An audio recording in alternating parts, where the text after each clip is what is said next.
So today I'm going to teach you how to belly dance. This is wrist circles. So the wrist circles we have at our side, and then we bring up above our head.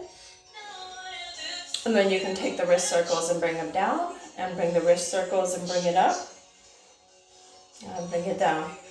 Next we have cat playing with yarn. Walking forward with cat playing with yarn, walking backwards.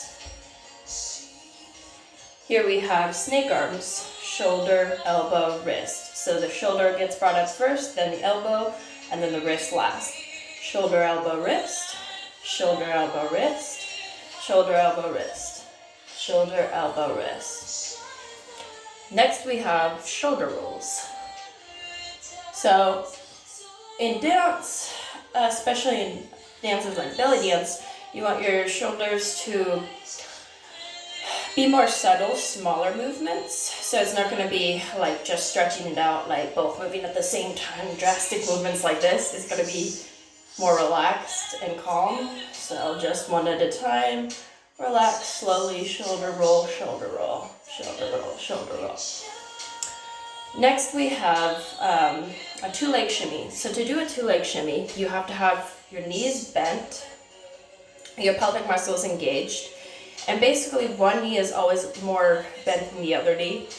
And so the one knee that's less bent is not hyperextended, it's just not as drastically bent as your other knee. And you're going to switch. So your hips are going to be moving side to side. So it'll be, left or right first, doesn't matter because you're going to be switching. So left, right, left. For just learning purposes, you can have your hand at the hips just to get the feel of that movement. When I was a beginner, sometimes I would have my hands on my hips a lot, and then I'd have my hands not on my hips too, just to first just kind of feel what that feels like to have just your hips moving, right? Just the lower body isolation. And then without hands on the hips moving back and forth, right? Side to side. And then as you pick up the speed with a two-leg shimmy, then your movement, you'll feel it kind of move and jiggle more, but your top part of your body is isolated. The top part of the body is not moving. See, notice how it's only the bottom part of my body that's moving here? See, it's only the bottom part of my body that's moving. So, an upper body isolation movement would be a chest lift. So a chest lift literally means that my chest is literally going up and then I'm releasing. So when I have my chest up here, this is a chest lift, that's one move. Chest drop, that's a second move. And then a belly roll or an undulation, that's a third move. So chest lift, chest drop, undulation or belly roll is called both names. Either name is the right name. So we've got chest lift, 1, chest drop, 2, belly roll, undulation. Another move that is a common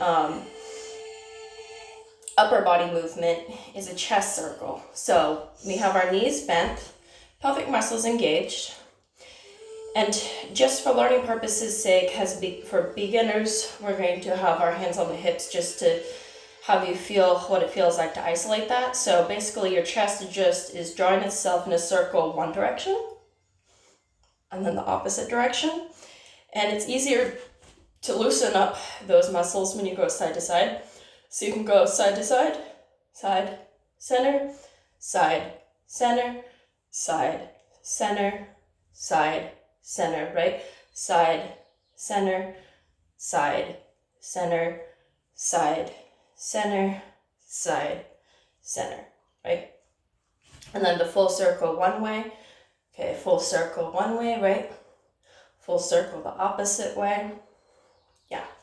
Chest lift is just, bringing the chest up. Chest release is a chest drop. That's the second move. Undulation, belly roll is the third move. And that move really takes a lot of practice. So if you don't get this move, the belly roll right away, don't worry about it. This move was one of the last moves I ever learned as a beginner. So an Ami movement is a small hip circle. You have to have both your knees bent evenly at this level. Feet and hips are a little bit of distance apart, but not a lot. So I'll show you. So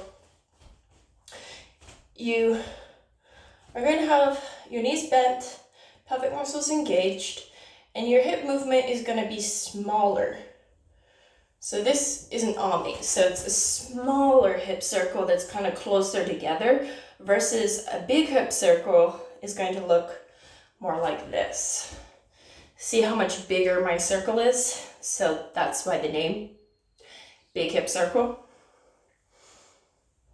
Right, big hip circle.